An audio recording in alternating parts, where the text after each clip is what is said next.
મારું નામ હિતેન છે. એકવાર હું ટ્રેનમાં રાતે સફર કરી રહ્યો હતો. સાવ એકલો અને બહુ જ કંટાળાજનક સફર હતી, એટલે ઉદાસ બેઠો હતો. થોડી વારમાં જ આગલા સ્ટેશનથી એક બહુ જ દેખાવડા ભાભી ચડ્યા, જેણે એક સરસ મજાની લાલ સાડી પહેરી હતી અને મારી સામેની સીટમાં આવીને બેસી ગયા. હું એની સામું જોતો જ રહી ગયો. તેમણે એકવાર મારી સામે જોયું એટલે મેં નજર હટાવી લીધી.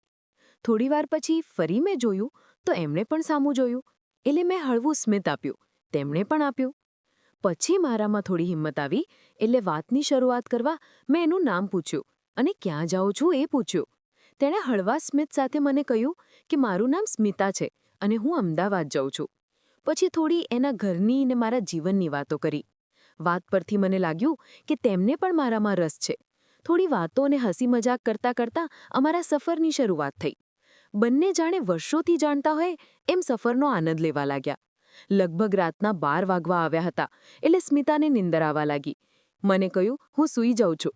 મેં કહ્યું, ના, તમે સૂઈ જશો તો મારો સથવારો કોણ કરાવશે?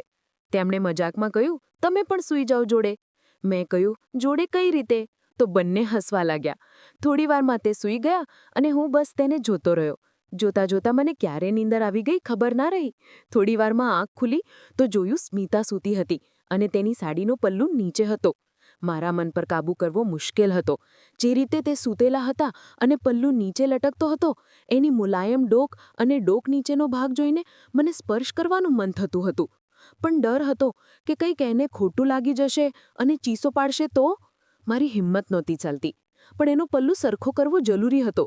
જીતી હિંમત ભેગી કરીને મેં હાથ લંબાવીને એનું પલ્લુ સરખો કરવાની કોશિશ કરી. પણ ડર લાગતો હતો કે જાગી જશે ને જોશે તો એને ઊંધું લાગશે તો? એટલે હું અટકી ગયો. પણ મારા મન પર કાબૂ થાય એમ નહોતું અને પલ્લુ લટકતો હતો એ પણ સારું નહોતું. એટલે મેં હિંમત ભેગી કરીને પલ્લુ પકડ્યો અને ઉપર નાખવાની કોશિશ કરતો હતો. એવામાં એની આંખ ખુલ્લી અને હું ગભરાઈ ગયો.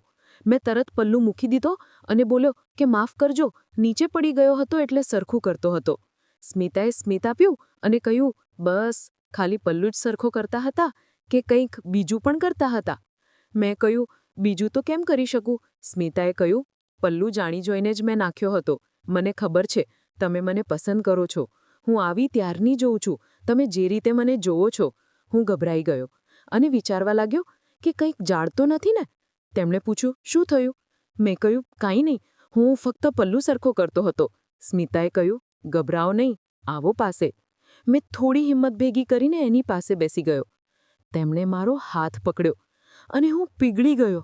મેં તરત તેણે કહ્યું, તમે આ રીતે મારી સાથે કરશો? કંઈ વાંધો નહીં આવે ને?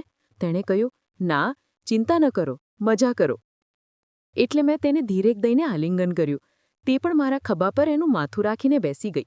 ધીરે ધીરે મેં તેને ચુંબન કરવાનું શરૂ કર્યું. તે પણ મને સાથ આપવા લાગી. બર્થમાં અમે બે જ હતા અને અંધારું હતું, એટલે અમે નિરાંતે આરામથી મજા કરી શકતા હતા. મેં તેને જોરમાં આલિંગન કર્યું અને તેનું મોં પકડીને તેના હોઠને જોરથી ચૂસવા લાગ્યો.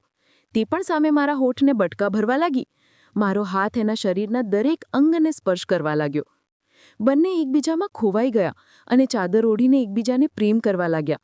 લગભગ 2 કલાક સુધી અમે સૂઈ રહ્યા અને પ્રેમ કરતા રહ્યા. પછી તેનું સ્ટેશન આવી ગયું એટલે તે જતી રહી. મેં કહ્યું, ફરી ક્યારે મળશે? તારું સરનામું કે ફોન નંબર તો આપ. તે સ્મિત કરીને બોલી, અમુક પય જીવનમાં એકવાર જ અનુભવવાના હોય, એની આદત ના કરવાની હોય. એટલું કહીને જતી રહી.